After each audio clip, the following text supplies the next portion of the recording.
Salve, salve galera, tudo bem? Começando mais um Thundercast, o podcast que vocês sabem. É o seu podcast, onde a verdade e a liberdade são inegociáveis e é onde a gente está aqui toda semana, né? Trazendo algum assunto novo, uma pauta nova, aquelas que nos provocam no dia a dia para que a gente possa debater. E eu gosto de repetir sempre, né? Que a nossa opinião aqui, tanto a minha quanto a da minha irmã, da Márcia, a gente não quer empurrar nada goela abaixo. A gente quer colocar o nosso ponto de vista de assuntos que estão no dia a dia aí sendo debatido, né, nas rodas de conversa.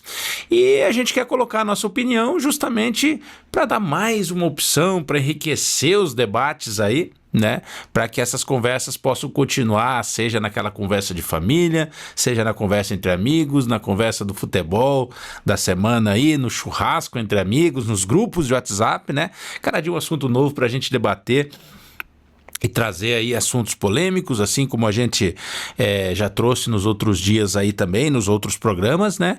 E para que a gente possa continuar evoluindo com a sua ajuda, com a sua dica de pauta, com a sua sugestão, com a sua crítica, com o seu elogio, né? A gente, primeiro de tudo, pede para que você nos siga, né, no nosso canal do YouTube, nas nossas contas aí do Instagram e do TikTok, né, para que a gente possa conversar sempre, né, e dar aí um novo alento, uma nova conversa, uma nova prosa, podemos dizer assim, para que justamente a gente consiga mostrar o nosso trabalho, levar para você aí um ponto de vista diferente para a conversa e principalmente contar com a sua audiência. Mas para começar, quero dar uma boa noite aqui, né, a minha companheira de programa e irmã de vida, Márcia. Márcia, boa noite, mais um Thundercast no ar. Boa noite, galera. Tô muito feliz de estar aqui de novo e hoje o assunto é top. Então, bora lá, né, Gerson? Exatamente, e hoje, né, o assunto daqueles que causa revolta em qualquer cidadão brasileiro. Nós aqui que nos identificamos como um podcast de direita, né, tradicional. A gente fica revoltado e a gente espera que até as pessoas de esquerda, de viés político que não concordam com o nosso, né, que se revoltem junto com a gente, porque isso aqui não tem partido, esse assunto, né? Ele não tem partido político, ele só tem uma indignação de todo cidadão brasileiro. Hoje nós vamos falar sobre o encerramento da CPMI do INSS que infelizmente acabou sem conclusão nenhuma, né? E o que a gente quer falar aqui hoje? É o tipo de crime que foi cometido e principalmente a quem foi cometido, né? A gente vê muitas vezes crimes sendo cometidos dos mais diversos gêneros, contra diversos tipos de pessoas, né? Mas esse realmente ele é um crime que causa uma revolta tão grande, como eu disse, pelas pessoas que foram atingidas, os aposentados, os pensionistas do INSS, as pessoas mais vulneráveis, as pessoas sem condições financeiras, né, que dependem daquele dinheiro que é tão pouco para eles, mas que eles conseguem se virar, sustentar uma família de 2, 3, 4, 5 pessoas e principalmente os canalhas, os vagabundos que roubaram esse dinheiro público, são pessoas que já têm tanto dinheiro e querem enriquecer ainda nas custas dos mais pobres. Então realmente é uma coisa que nos revolta, justamente porque quando a gente vê que isso toma um caminho ideológico, né, a esquerda comemorando que a CPMI acabou, né, então assim, será que ninguém de esquerda, do viés político que não concorda com o nosso pensamento, não tem um parente que depende do INSS, não tem um familiar que depende do INSS, não conhece ninguém que depende do INSS, porque isso aqui é assim, o dinheiro que é público, ele foi roubado, usurpado por pessoas de diversas crenças ideológicas, crenças políticas, né, que se beneficiaram.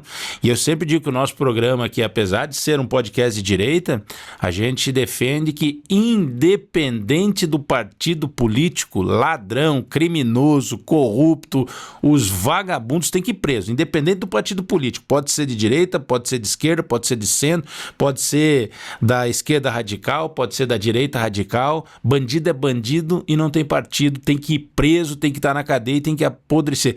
Principalmente esses que roubaram dos nossos idosos, nossos aposentados, que já contribuíram, trabalharam uma vida toda para ter o direito de se aposentar, e quando vê, realmente a gente vê aí que o aposentado não pode nem aproveitar aquele descanso dele, que ele trabalhou a vida inteira para falar para todo mundo que se aposentou, que ia curtir a vida, e quando vai ver, acabaram roubando o dinheiro dele. A minha primeira pergunta aqui, Márcia, para você, para nós debatermos, né? Você que é advogada, já advogou em várias causas aí de diversos tipos, né? Para diversos tipos de pessoas também. A gente viu, né, que vou até fazer uma colinha aqui, que o relator, o deputado Alfredo Gaspar, do União de Alagoas, fez um relatório completo pedindo o indiciamento de mais de 200 pessoas. Sim. Certo?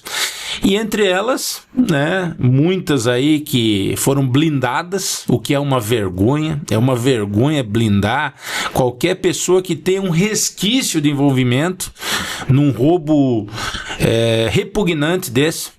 Como disse, não vou cansar de dizer essa palavra, você não para de falar isso, não vou parar. Roubaram dinheiro de idosos, pensionistas, dos menos favorecidos financeiramente, e isso é uma vergonha.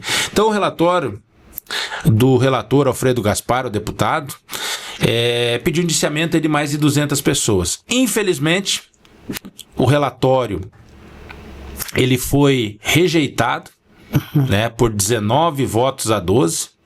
E eu vou passar um vídeo aqui agora. O vídeo é curto, de 1 minuto e 40. Um vídeo que foi feito com a ajuda da inteligência artificial para colocar imagens nesse vídeo, mas ao mesmo tempo a gente coloca ali as manchetes de que site, enfim, deram as notícias, né, para a gente não estar aí correndo o risco de dizer que a gente está cometendo fake news. E eu peço que vocês prestem atenção não nas imagens, mas sim nas notícias de quantas pessoas foram investigadas, quantas foram chamadas, quantos, enfim, mandatos foram cumpridos, as pessoas que foram presas, para você ver que tamanho era esse esquema político. Né? O tamanho que era esse esquema político. Então, antes de você responder, eu vou rodar esse vídeo para todo mundo entender o que aconteceu, né? E a gente vê que realmente é um tapa na cara do brasileiro, é um tapa bem dado na cara do brasileiro. E o que mais me entristece, além do crime que foi cometido por esse bando de canalhas, né, é ver a comemoração da esquerda por esse relatório não ter passado. Eu, sinceramente, não desejo mal para ninguém e não quero que nenhum parente de vocês que comemorou isso sofra esse roubo desse dinheiro, porque realmente é uma coisa repugnante que ninguém merece. Então vamos rodar o vídeo e na volta eu concluo a pergunta aqui. Para sua segurança, esse contato será gravado. Cada vez que eu ia na folha de pagamento, o nosso salário também diminuiu mais. Quando eu fui receber, tinha aquele desconto de R$84. O padrão que a gente faz é entrar na linha e falar e não deixar o cliente passar. Uma investigação que nasceu do desespero de aposentados que viam o dinheiro da comida e do remédio sumir. O clamor popular foi tão grande que o Congresso instalou a CPMI. As investigações, que aprovaram mais de 1.000 quebras de sigilo e teve 649 alvos, começaram a apontar associações e sindicatos por trás desses descontos. Mas não para por aí. Surgiu um nome: Careca do INSS, uma das peças centrais nos desvios bilionários. A CPMI foi avançando. Ouviu alguns nomes, mas justamente os principais foram poupados. Enquanto a oposição gritava por transparência, a base governista usava todas as manobras para travar. No momento em que a investigação chegava no núcleo duro do poder, o golpe final. Milhões de idosos prejudicados. Um esquema bilionário. E a investigação termina assim. O crime compensa para quem tem os amigos certos. O golpe não foi só no telefone. O golpe final foi dado em Brasília. A CPMI acabou, mas a nossa memória não.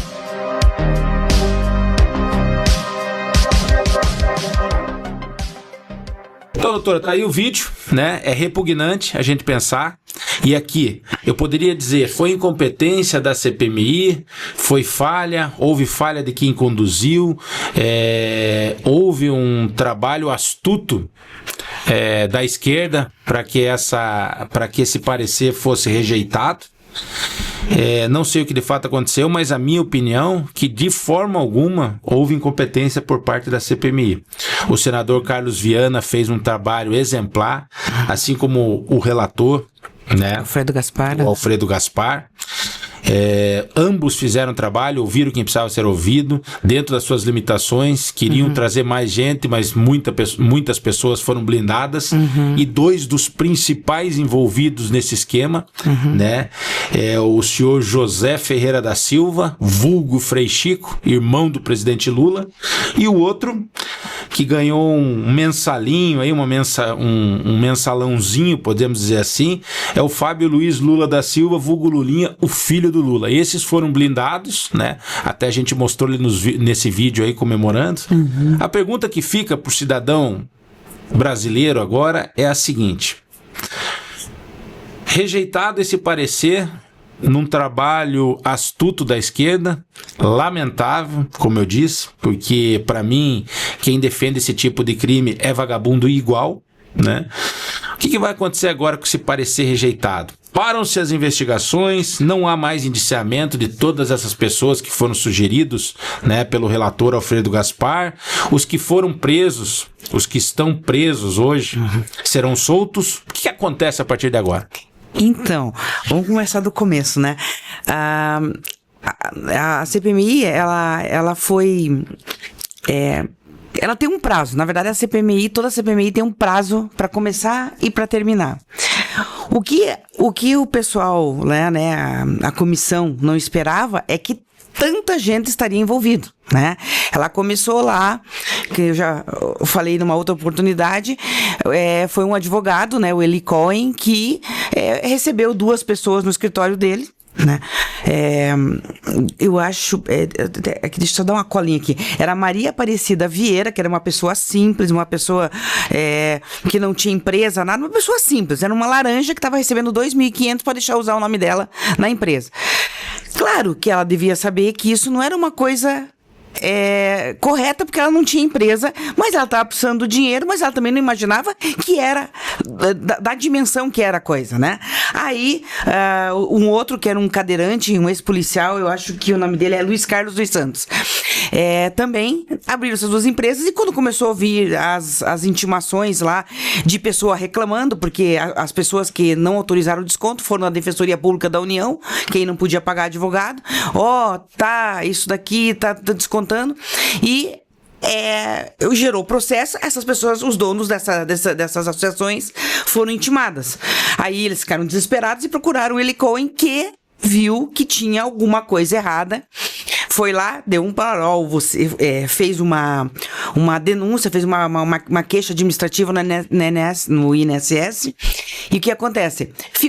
Aquela coisa levou ali 6 meses, 7, nada. Ele falou assim, tinha alguma coisa errada, porque como aquilo não avançava, isso era uma coisa muito séria, e foi que ele chamou o Metrópolis, tanto que a maioria das notícias hoje sobre a CPMI é o Metrópolis que dá, né? E dizendo que era um rombo milionário. Aí sim, criaram, né, a CPMI, que é a comissão, para quem não sabe, né, Comissão Parlamentar Mista de Inquérito, que teve lá aquele 1/3 das casas para poder abrir essa CPMI, iniciar os trabalhos, foi aprovado e começaram. O que aconteceu? Não teve incompetência nenhuma, muito pelo contrário, porque toda a comissão que participou eram pessoas idôneas, o Alfredo Gaspar, o Viana, né? São todas pessoas que fizeram um trabalho assim exemplar, sensacional. O que acontece é que, claro, as pessoas que estavam envolvidas foram aparecendo nomes e muitos conhecidos, e a esquerda começou a ficar preocupada quando apareceu o quê? O Frei Chico. Né? O Frei Chico, ele, nos 10 anos do Sindinap, ele fez descontos cerca de quase 600 milhões, 599 milhões e alguma coisa.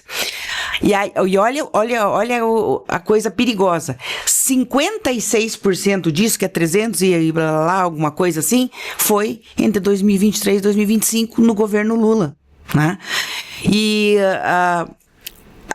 o esquema era que o careca do INSS, que montou esse esquema, ele tinham outras pessoas que também foram indiciadas, que eram as pessoas que forneciam os dados, tinha pessoas da polícia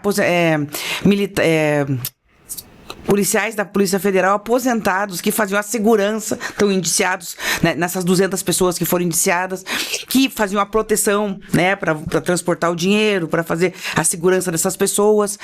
Tinha a pessoa da tecnologia lá da área do TI para fazer as vozes que a pessoa confirmou quando era chamado para se justificar se aquilo foi... Enfim, o trabalho foi excelente, tem provas, tem documentos, tem tudo. Acontece que quando deu aquele tempo e ainda faltavam pessoas para serem chamadas, né, eles pediram a prorrogação da CPMI. E por que pediram essa prorrogação? Porque a esquerda ardilosa, sabendo que recaía sobre Lulinha, sobre Frei Chico, respingou no Banco Master, que já estava envolvido com Resort Tayaya lá do Dias Toffoli, o contrato milionário da Viviane Barsi também com o Banco Master, né? Sim. Então, tinha toda uma lição. Daí, quando começou a respingar e muita gente poderosa, eles começaram a fazer o que a esquerda? A fazer requerimento. Cada requerimento daquele para analisar tinha que ir, eles paravam a CPMI para que ele analisasse o requerimento, e isso ia estendendo a CPMI e não conseguiram finalizar os trabalhos. Mas a questão de não terminar, de finalizar e chamar todas as pessoas, o que é lamentável, porque tinha muita gente para ser inserida ali nesse inquérito, não é de todo ruim, porque ela foi rejeitada sim, 13 pessoas, a maioria ligada até a Bolsonaro, já vi ali da base do Bolsonaro, foram favoráveis, e o pessoal da esquerda e aqueles que têm cargos no governo, todos foram contra, sabendo que eram pessoas vulneráveis sendo roubadas, sabendo ainda a CPMI, a comissão, todos os participantes, deputados e senadores, dizendo, principalmente os da esquerda, que Bolsonaro estaria envolvido, que isso, eles mesmos tentaram matar a CPMI. Já, vocês estavam falando que Bolsonaro estava envolvido, vamos levar até o final e chamar todo mundo. E tenho certeza que se Flávio Bolsonaro fosse chamado, não teria problema.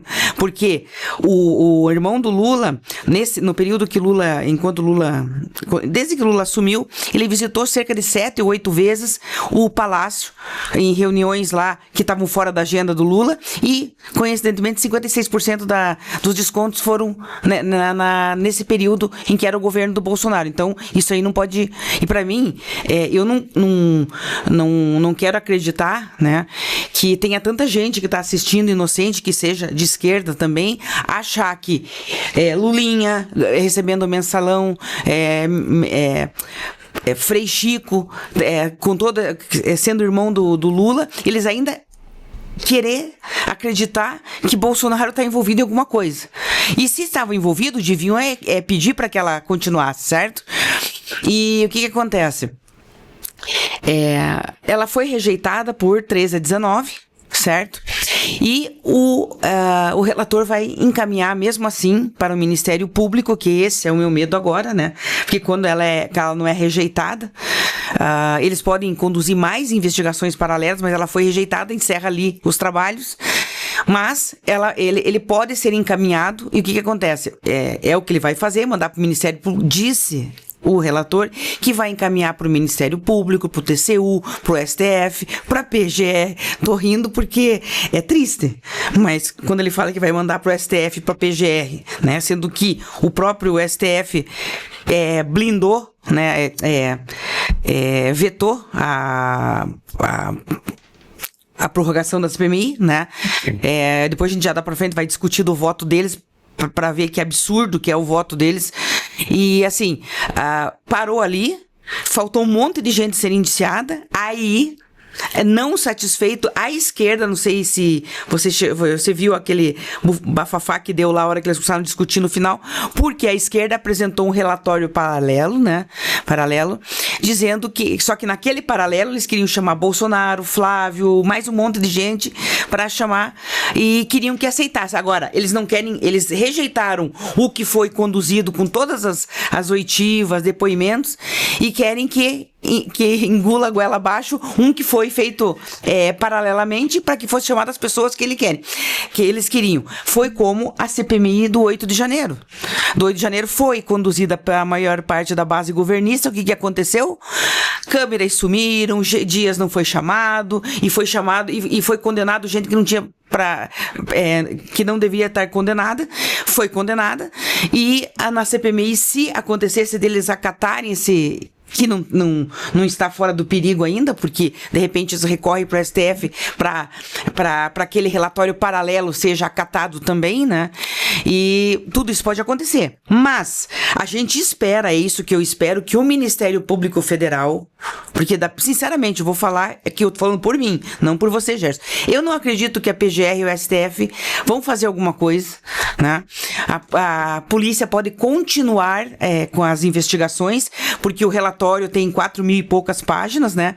Então, eles vão poder se basear nesse relatório e pedir mais investigações, quebra de sigilo. Por quê? A CPMI, ela tem uma força quase que os poderes que tem o judiciário de inquirir, de investigar, de tal, mas ele não pode julgar e não pode punir. Então, assim, ela é restrita a fazer o relatório. Não finalizou? Não foi aprovado, significa que eles não poderiam aprofundar mais as investigações, mas entregaram agora para a Polícia Federal, na esperança que a Polícia Federal leve avante isso, né? Porque eu entendo assim que vi alguns parlamentares falando assim, mesmo que elas tenham sido rejeitadas, temos que criar mecanismos que isso não aconteça mais. Isso é um absurdo, porque não aconteça mais, já aconteceu e tem que punir. Não pode ficar assim. O presidente Lula, lamentavelmente, ele veio a público e falou assim, já está sendo devolvido o dinheiro deles, o INSS está devolvendo. Mas não é o INSS que tem que devolver. Porque se o INSS estiver devolvendo, é nós que estamos devolvendo. Sim. E eles mesmos, os próprios aposentados. Sim. Né?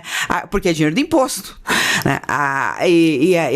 Daí eu penso assim, tinham que fazer, dizem, né, que o do Sindinap foi pedido o bloqueio de 500 mil.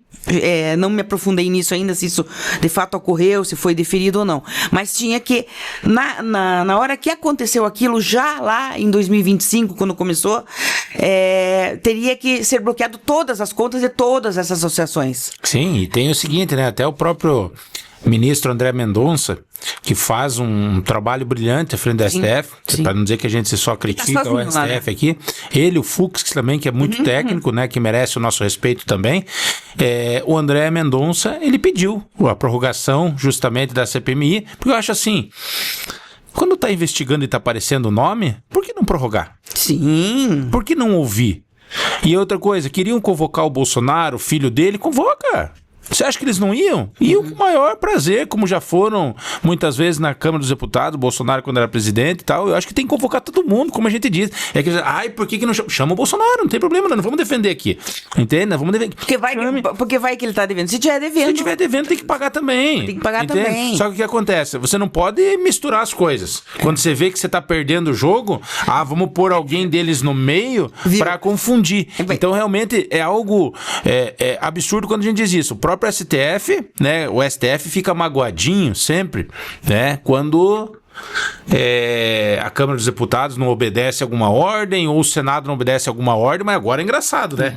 Quando o ministro André Mendonça pediu para que se prorrogasse a CPMI para tentar investigar e até para dar mais transparência. Poderia até incluir o Bolsonaro, né? Mais transparência, tudo. Aí o Senado resolveu não ouvir e o STF tá quietinho. Daí não ficou magoadinho porque não interessa para eles. Eu acho incrível que esse relatório paralelo que a esquerda apresentou no final do encerramento dos trabalhos era para chamar Bolsonaro e Flávio Bolsonaro. Eu não sei o que a esquerda pretende com isso. Eu acho que ela pretende que eles fizessem uma delação dizendo assim: olha, eu roubei milhões para dar mensalão pro filho do Lula, pro irmão do Lula, para dar resort pro Toffoli, para dar 599 milhões pro irmão do Lula. Isso é tão bizarro que como que eles têm coragem de propor uma coisa dessa? Mas assim, enfim, deveriam ter chamado, quando lá no começo da CPMI, eles suscitaram chamar o Bolsonaro. E foi rejeitado esse requerimento, porque não tinha cabimento, porque a CPMI não fica chamando pessoas aleatórias, né?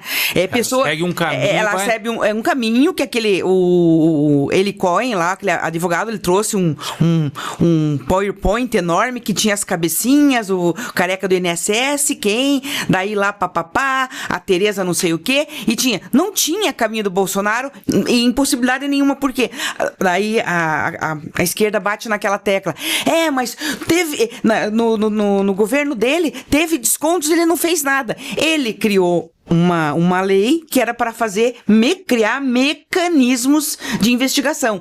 Aí veio a pandemia e o próprio Congresso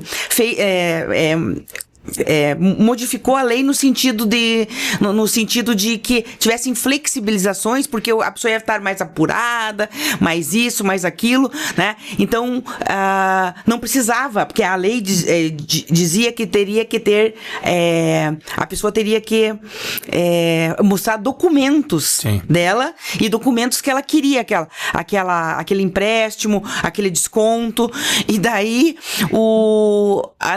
quando eles refizeram as entrelinhas, que a pessoa, a palavra dela bastava, né? Tipo assim, eu juro que eu concedi esse empréstimo, entendeu? Sim. Então, não tinha reconhecimento facial, não tinha nada. Só tinha lá, e foi aí que eram as fraudes. Sim. Porque as pessoas fabricavam esses documentos. Sim. Inclusive, falei já na CPMI, quem assistiu inteira, já ouviu falar daquele site Reclame Aqui, né?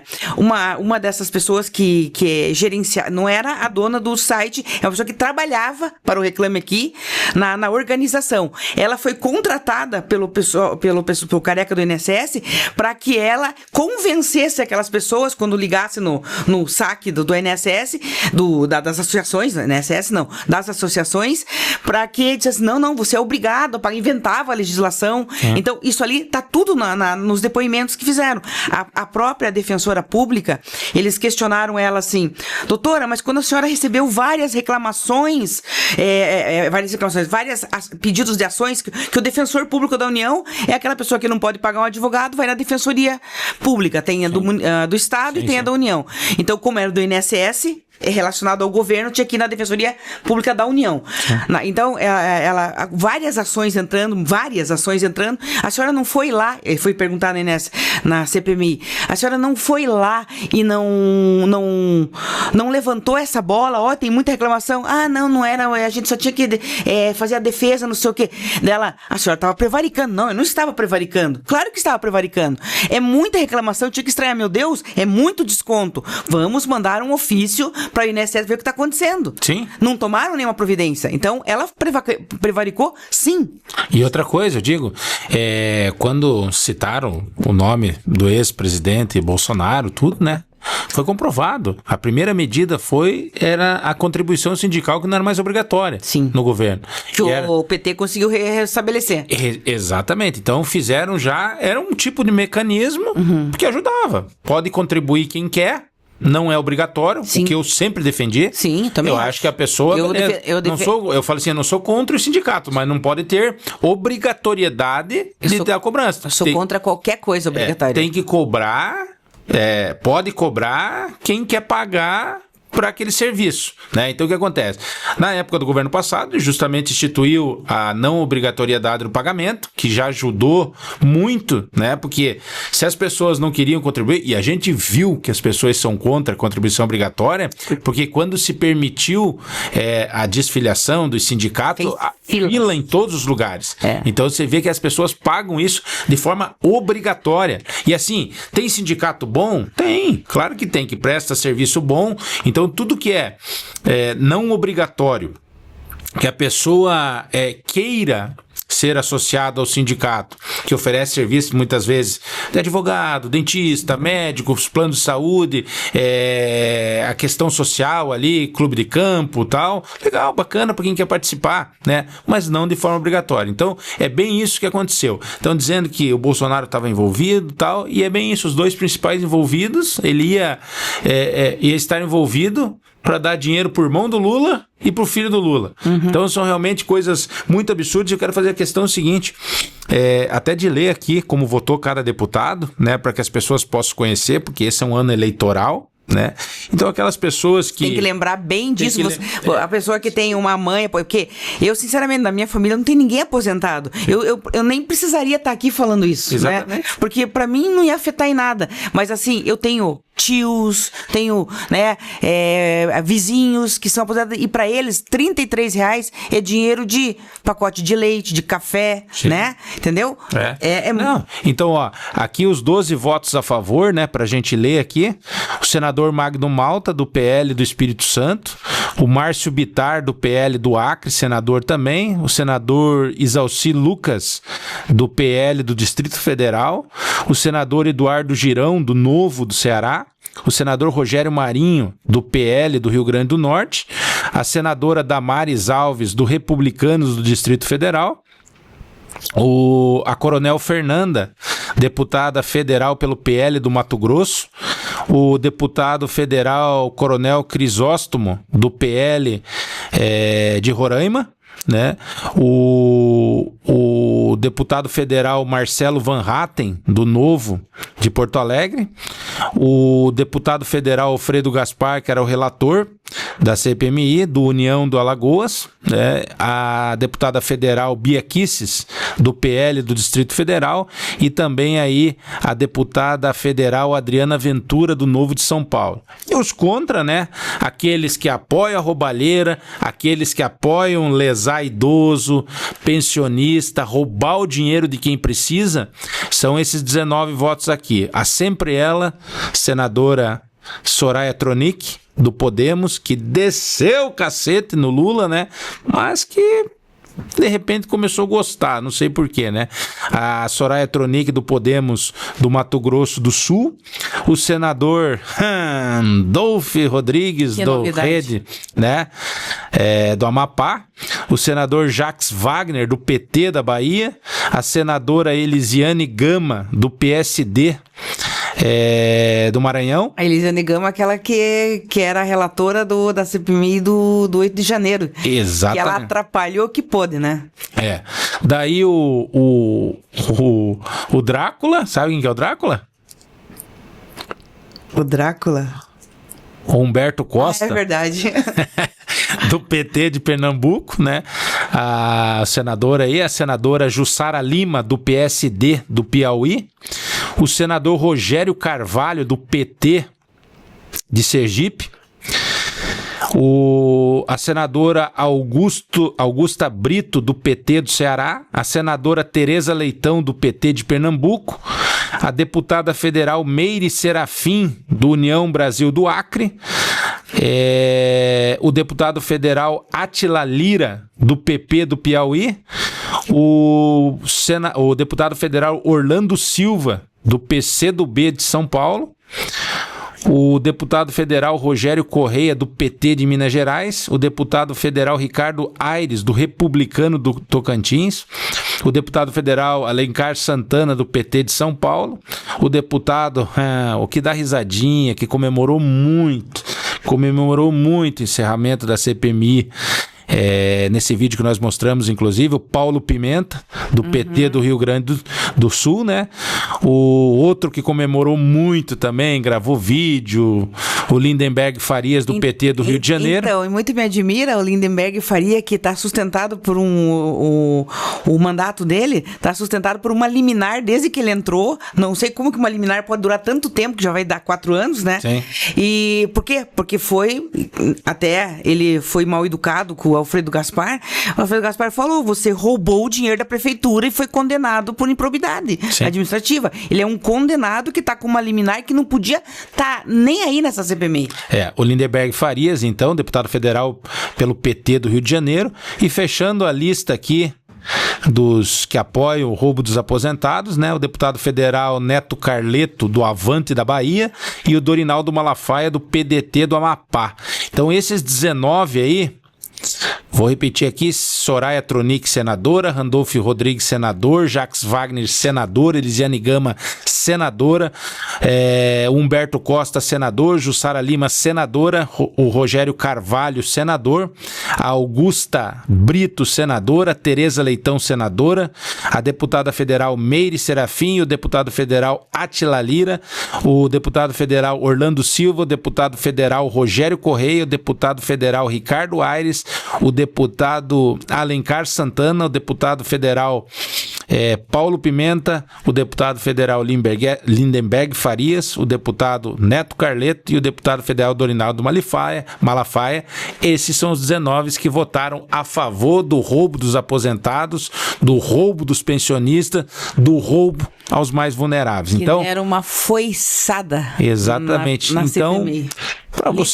para vocês que apoiam, né, a gente fica triste com isso, mas lembrando, né, que o aposentado que foi lesado, o pensionista, a pessoa menos vulnerável, ela não tem partido político. O dinheiro foi roubado de forma parelha, entende? De quem não podia, que contava muito com esse dinheiro, e infelizmente, como eu disse no começo aqui na nossa abertura, né?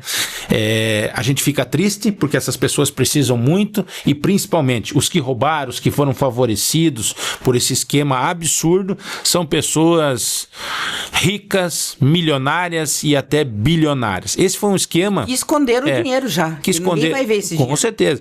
E agora eu ia chegar bem nisso. A tua colocação foi perfeita. Esse foi um roubo de milhões, até bilhões.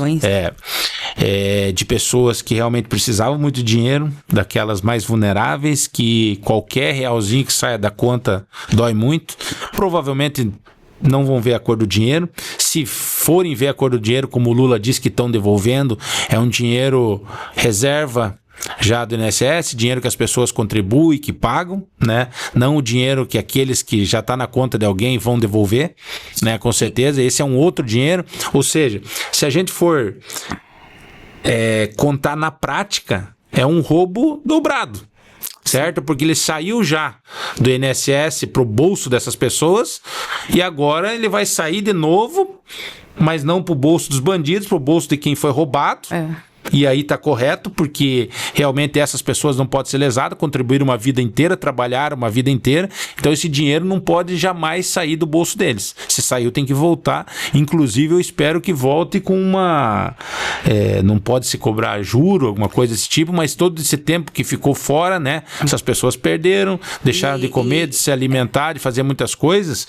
E assim, até para já fazer uma colocação aqui, esse crime que é absurdo, nojento, lastimável por quem foi roubado, eu digo assim, né?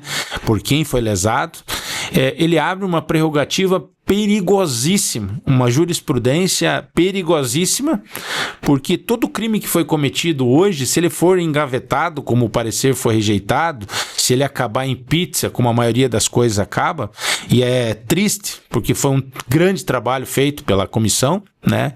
Ouvir as pessoas, prenderam quem precisava ser preso, abre uma prerrogativa perigosa, uma jurisprudência perigosa, para que as pessoas voltem a cometer o crime, porque se não deu nada na primeira vez, não vai dar na segunda.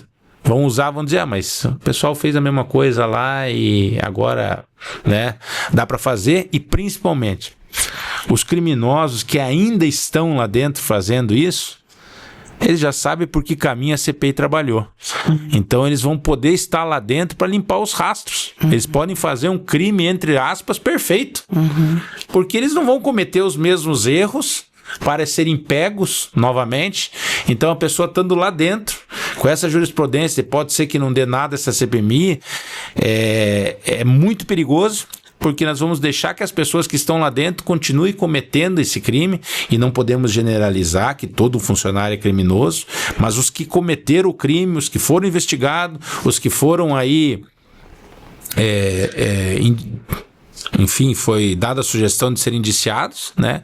Essas pessoas podem vir a cometer um crime perfeito agora, sem rastros, porque eles sabem por onde andaram.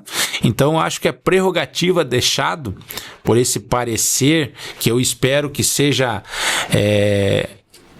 algo temporário, que o trabalho não pare, que, enfim, aqueles deputados que de fato querem punir os culpados, achem novos mecanismos dentro da legislação para que a investigação continue, ou que seja aberta uma nova investigação para que realmente as pessoas que lesaram, os idosos, os pensionistas, sejam punidos de alguma forma. Então é uma prerrogativa perigosíssima, uma jurisprudência perigosa, né? Eu acho, né, essa é a minha opinião, que vai ser punido sim a Maria, o José, aquele que deixou usar o nome, talvez a defensora pública que não avisou, que eles vão achar esse tipo de culpado. Não, mas aconteceu porque a defensora não avisou, porque aquela pessoa deixou usar o nome. Os grandes, filho do Lula, irmão do Lula, careca do INSS, Porcaro, essas pessoas todas que aparecem citadas aí, os peixes grandes não vão ser punidos. Eu quero estar muito enganada, porque primeiro, não sei se você assistiu o voto do lado do mandado de segurança para poder barrar porque eles pediram a prorrogação, né? Sim. E foi o Zanin, o Mendonça e o Fux foram um voto vencido, porque lamentavelmente a turma do terror estava lá, que era Gilmar Mendes, Zanin, Carmen Lúcia, aquelas pessoas que usaram Guimarães Rosa para fundamentar o voto do Bolsonaro, né? Sim. E foi uma coisa que me chamou a atenção, eu até copiei, porque é muito interessante, porque o que eles estavam discutindo era a interpretação do artigo 152 do regime interno da casa. Esse eu vou ter que ler aqui, porque eu não ia decorar isso daqui. O 152 diz assim: o prazo da comissão parlamentar de inquérito poderá ser prorrogado automaticamente a requerimento de 1/3 dos membros do Senado, comunicado por escrito, lido em plenário e publicado no Diário do Senado Federal, observado o disposto do artigo 76. Tá? Aí vem o Zanin, né, no voto dele, e fala assim: ele diz assim: o regimento interno que permite a prorrogação das CPMIs para comissões do Senado, ali existe expressamente a palavra poderá ser prorrogada, o que indica aqui um juízo de discricionalidade e de uma análise política que a casa teria que fazer nessa circunstância. Aí vem o Mendonça e rebate ele bem assim: poderá ser prorrogada, entre vírgulas, automaticamente, Mas só que esse automaticamente está condicionado a 3 requisitos e não a vontade arbitrária, né? Do detentor daquele poder. Ele disse na leitura dele, a requerimento de 1/3 estava ali. Ela pode automaticamente, mas bastava o requerimento de 1/3. Não tem que discutir no STF se pode ou não pode. Ele está claro no regimento interno, né? E daí você vai lá, que o Mendonça falou assim, você tem que interpretar a palavra poderá, né? Poderá é uma técnica legislativa ali que tem um poder discricionário, de fato, que é o quê? Aquela faculdade daquele poder agir ou não agir, entendeu? Então ele poderá, não quer dizer que poderá está restringindo a pessoa que está analisando, ao relator, né? Poderá, basta, porque poderia não existir essa palavra poderá, daí não teria a possibilidade de renovar e de prorrogar. Mas ali poderá ser renovado automaticamente desde que tenha 1/3. Tinha 1/3. O que o STF tinha que se meter nisso, né? E daí vem o Fux, né? Essa foi a parte mais legal. O Fux sempre, o voto dele do Bolsonaro foi o voto mais decente, que já, por mais que a esquerda odeie, pra mim, quem odiou, vou falar aqui, advogado que odiou o voto do Fux é um idiota. É uma pessoa que não entende nada da Constituição. É ideológico. É ideológico, sabe? É por amor ao Lula mesmo, sabe? O Fux falou o óbvio, falou assim, ó, que o STF nunca tinha enfrentado essa questão de prorrogação desse PMI. E daí ele falou assim, eu não quero ser o descobridor da pólvora, ele falou com essas palavras, né? Mas ele verificou que isso ocorreu, e ocorreu em tempos recentes, exatamente em relação à Comissão Parlamentar de Inquérito das fake news, né? E aí, daí houve uma oposição lá no sentido de que essa comissão parlamentar de inquérito estava indo longe demais, que foi essa que daí a oposição estava demorando muito. Aí eles entenderam que não, que a minoria também teria que ter seu direito resguardado, porque era muito grave a fake news. E o que acontece? A fake news tá há 200 anos aí e não se resolve, não vira crime e só tá lá a gente da direita. Aí, você falando pra mim que eu meio que fugi do assunto, mas é sobre essa questão da jurisprudência e da roubalheira. O INSS tem, se você procurar vídeos na internet, existem pessoas que são, não é a tia do Zap que nem eu, assim, entendeu? São pessoas que entendem de previdência, de conta matemática, que é expert naquele assunto. Ele já fez uma conta que hoje as pessoas que contribuem estão diminuindo ano a ano, porque a maioria das pessoas quer trabalhar por conta, ou tá trabalhando mesmo assim no Uber, mas não recolhe de preguiça. Então, ela não está arrecadando, né? Eles acham que num futuro não vai ter dinheiro. Eu tenho certeza absoluta que eu nunca vou me aposentar pelo INSS. Certeza. Porque não está arrecadando para isso. E quando acontece essas coisas, eles fazem o quê? O próprio INSS devolveu um roubo que não foi ele que fez. Tinha gente, tá no inquérito lá, que facilitou. Ele tem que ser punido, mas você não pode a instituição INSS ser punida e ter que devolver por um esquema que era externo. Sim. Entendeu? Ele era externo, tinha lá a pessoa que facilitava para fornecer os dados dessas pessoas, porque para eles chegarem nessas pessoas tinham que ter os dados do aposentado. Sim. Então era gente de dentro. Pune aquelas pessoas, mas não pode fazer. Tem que fazer devolver e todos esses milhões, nesses 10 anos que foram roubados, né? E vamos falar, 10 anos foram roubados, Bolsonaro ficou 4. Né? Daí o resto é tudo Bolsonaro, a culpa dele? Não, né? E como tá ali no relatório, os 300 e poucos milhões, 56% do roubo do Sindinap foi na gestão do Lula. Então, o que o Bolsonaro tem a ver com isso? Sim. Né? Então, eu penso que é uma coisa horrível, que não deveria acabar aí, e eu espero que a PF pense nos parentes, todo o delegado que vai investigar, né? Os próprios investigadores que vão fazer as diligências, pensa assim, poxa, eu tenho uma tia, uma avó, alguém que depende, se o INSS quebrar, ela vai morrer de fome.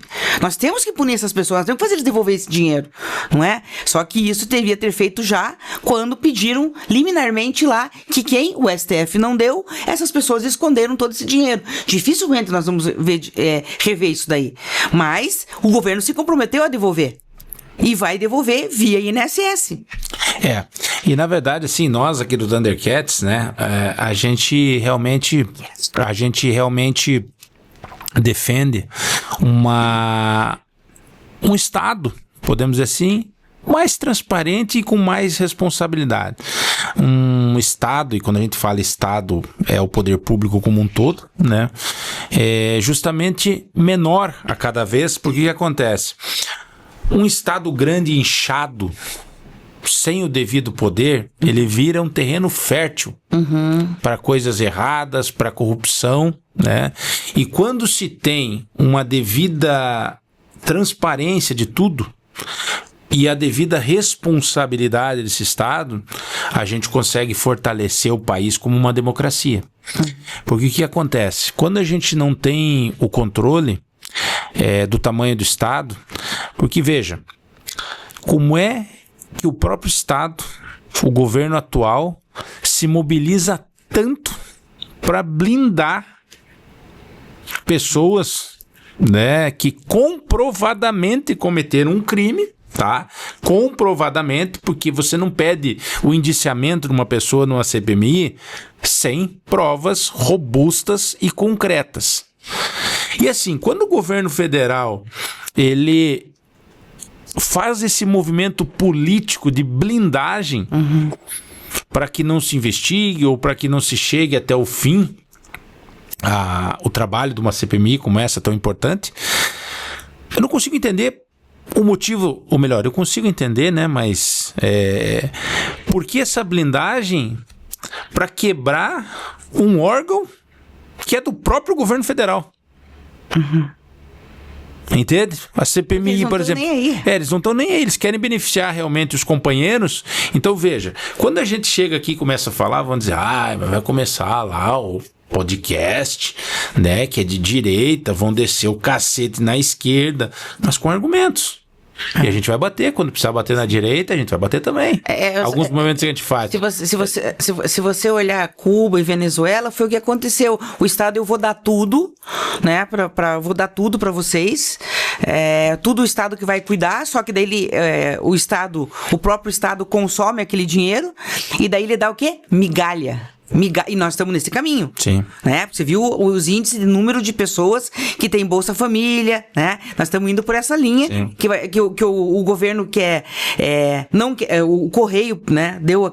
Tá falido, mas ele não quer se desfazer, porque de qualquer forma, se estiver na mão do governo, tá entrando dinheiro de quem tá mandando carta, encomenda, para eles poderem destinar para onde eles querem. Sim. Depois, se quebrado, dane-se, vai acontecer o que na Venezuela. Fiquem quietos, não reclamem, que é assim mesmo. Bom, a pergunta, né, pra gente finalizar aqui essa conversa hoje, né, que passa muito rápido o programa, a gente gostaria de falar mais, né, mas o seguinte, se a transparência, ela é um princípio fundamental do Estado de Direito, até que ponto o poder público, na verdade, blindando pessoas que comprovadamente cometeram um crime para defender os seus, né? Como fica a responsabilidade dele perante a sociedade? Ele não fica preocupado com isso, para ele está tudo tranquilo, ele sabe que a impunidade infelizmente impera, principalmente para alguns, né, que estão no poder, e quando eu digo alguns, né, não é para todos, porque existem excelentes. Tem gente que fala político não presta, gente. Tem políticos excelentes, ficha limpa, que trabalham, que propõem coisas boas, leis novas, leis que realmente favorecem a população na ponta. Então, assim, e eu vou dizer para você, é um pequeno percentual que é ruim, sabe? Que tem muita gente boa mesmo, e esse é um ano eleitoral, então a gente tem as possibilidades aí de investigar antes de votar. A gente precisa parar de ser preguiçoso, né? Com 2 cliques no celular, ali tem o ranking dos políticos, que lá mostra tudo, cada deputado, senador, vereador, prefeito, governador, todos os cargos políticos. Tem vários sites que mostram o que cada um fez, se tem envolvimento com algum tipo de crime. Então, a gente com 2 cliques simples, a gente sabe se o político é bom ou ruim. Então, Márcia, pra gente finalizar aqui com a tua resposta, nós sempre defendemos a transparência do trabalho do poder público, a não blindagem de nenhum tipo de criminoso, independente do partido político, e essa não transparência, essa blindagem cometida pelo governo federal. E quando eu digo transparência, na última eleição, o Lula bateu demais no tal do sigilo, né, que o Bolsonaro colocou, disse que ia tirar tudo sigilo. Falou ele no debate olhando no olho da pessoa, não vai ter um dia. Colocou sigilo no gasto do cartão de crédito dele, da primeira-dama, dos ministros, de tudo que ele podia colocar sigilo, colocou. O governo tá não preocupado com o que a população pensa. Então, Gerson, isso é um assunto que muito me incomoda, porque lá no artigo 37 da CF, né, que está sobre que a administração pública deve obedecer os princípios da moralidade, impessoalidade, transparência. Isso é balela. Isso aí tinha que riscar esse artigo, é letra morta. E não adianta, sabe? Vem esses juristas aí de esquerda querer falar que o que o Alexandre Moraes está... achar uma desculpa para o que ele está fazendo, sabe? Tudo fora da legalidade. E eu não vou falar assim, eu tô dizendo para todos os governos para trás, porque o 37 tá lá desde 1988, quando criaram a Constituição, essa Constituição. E assim, eu não vi, porque eu não consigo me lembrar agora qual que foi o primeiro que pôs sigilo, acho que foi a Dilma. Mas assim, é uma coisa que veio, o outro governo também não tirou, tudo bem, ele pegou uma pandemia, tava lá apurado, mas também não era desculpa. Eu acho assim que sigilo não existe em lugar nenhum. Público não pode ter. Público não, sigilos tem nada conta eu posso pôr sigilo na minha conta, mas é minha, eu não devo explicação para quem vota para mim. Agora, é dinheiro público, é dinheiro do contribuinte, eu tenho que saber onde que está sendo gastado, né? Então, daí eu penso assim, é uma coisa tão bizarra que quando você, esse ano, como tem eleição, quando você for votar no candidato teu para Senado, para governador, você tem que perguntar na cara dele, você vai se comprometer com a transparência, com a legalidade, com a moralidade? Você vai fazer valer o artigo 37 da Constituição? Porque para mim, isso aqui, ele não tem função nenhuma mais na Constituição, porque a gente não tem moralidade, não tem transparência, sabe? Nem impessoalidade, né? Porque é um tal de um salvar o pelo de outro, é blindar aqui, blindar ali. Se o filho vai ser investigado, ele troca o diretor da Polícia Federal para não... Então, o país tá uma bagunça e assim, a gente tá precisando de político que cumpra a lei, né? Que cumpra... A Constituição, ela é linda, ela é perfeita, mas... o STF sempre faz a interpretação dele e bugou a Constituição, entendeu? Então eu penso que nós estamos vivendo nas trevas, porque não tem sigilo, não tem lugar nenhum do mundo em conta pública, é só no Brasil e em país de ditador. Lá na Coreia você vai ver isso, lá quando estava com Maduro, né? Graças a Deus está preso. Em Cuba, nesses lugares que tem ditador, lá tem sigilo, porque lá ninguém pode questionar nada, só leva bala, né? Entendeu? Então isso é um absurdo num país que se diz um Estado democrático de direito, que tem uma democracia, e simplesmente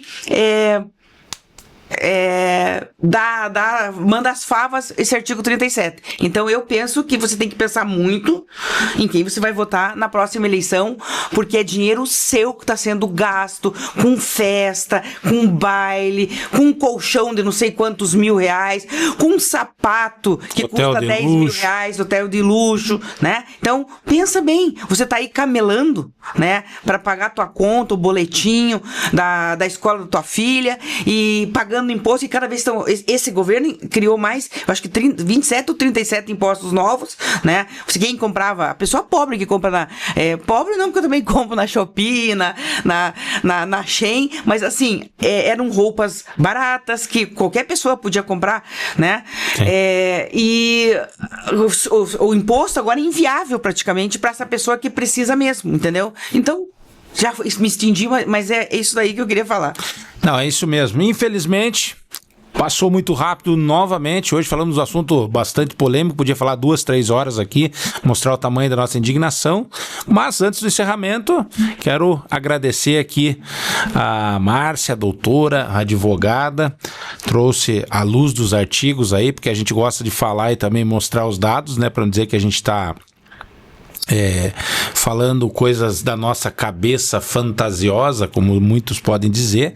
Foi excelente, passou rápido, mas falamos bastante e acho que conseguimos colocar, né, mas na cabeça das pessoas aí. Com certeza, e eu sempre digo, pense bem no dia que você vai apertar aquele botão lá, porque é a tua vida que tá em risco.